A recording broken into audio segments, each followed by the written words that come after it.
जय जय रामकृष्ण हरी।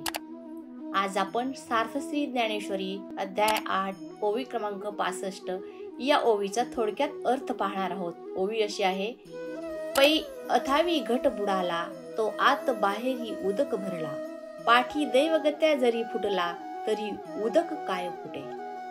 या ओवीचा थोडक्यात अर्थ असा सांगता येईल की ज्याप्रमाणे एखादा मातीचा घट पाण्यामध्ये ठेवला असता, डोहामध्ये ठेवला असता, त्याच्या आत आणि बाहेर सर्वत्र पाणी भरलेले असते, मात्र दुर्दैवाने पाण्यात असताना तो घट फुटला तर त्या घटामध्ये असलेले पाणी मात्र कधीही फुटत नाही। त्याचप्रमाणे आपला हा नाशवंत असा देह जरी अचानकपणे नाश पावला तरी सुद्धा आपली मन आणि बुद्धी भगवंताच्या ठिकाणी जर स्थिर ठेवली तर निश्चितच आपण सुद्धा अंतकाळी भगवंताच्या नामामध्ये असताना देह नष्ट झाला तरी भगवंतासच जाऊन मिळतो।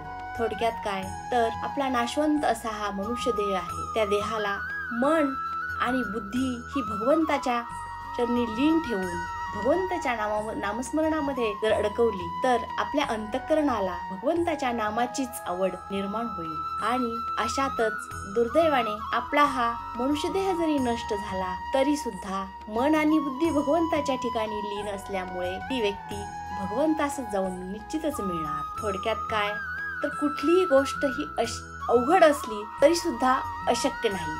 मग मन आणि बुद्धी एका ठिकाणी भगवंताच्या नामामध्ये स्थिर ठेवणं जरी अवघड असलं तर अशक्य मात्र नाही।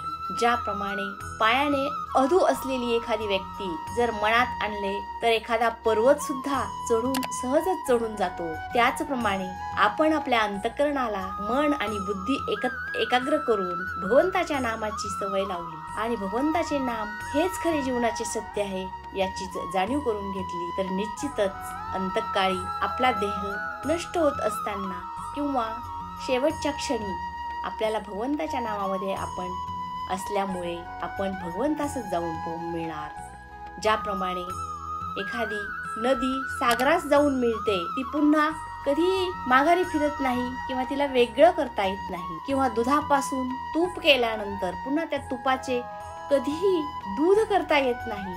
त्याचप्रमाणे भगवंताच्या मन आणि बुद्धी भगवंताच्या नामामध्ये तल्लीन केल्यास ती पुन्हा त्या भगवंताच्या नामामधून कधीही परत येत नाही। अशाच प्रकारचे आध्यात्मिक विचार ऐकण्यासाठी भक्तिसार या चॅनलला सबस्क्राईब करा। व्हिडिओ आवडल्यास लाईक करा, शेअर करा। जय जय रामकृष्ण हरी।